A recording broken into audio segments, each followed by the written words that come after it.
Climate change is causing the date of the first freeze to be later in the year. First freeze is when temperatures get below 32 degrees. The nonprofit research group called Climate Center says the first freeze date has shifted an average of 11 days later since 1970. People in the Midwest and Northeast are seeing the biggest changes, we're told. The later freeze impacts everything from agriculture to allergies.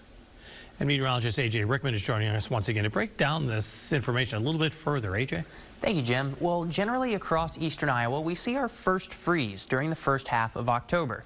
Waterloo generally gets their first freeze first around October 4th. Dubuque and Cedar Rapids both get their freeze around October 10th. Iowa City, a little farther south, gets their first freeze generally a bit later, closer to that October 14th timeframe. Now, as our climate's gotten warmer, we've seen a later arrival of that first freeze. In fact, over the last 7 years, we've only had 2 of those years where our first freeze in Cedar Rapids has occurred before that October 10th average, one of them right there at average. The other 4 years have been a few days later than what we would typically see for your average first freeze.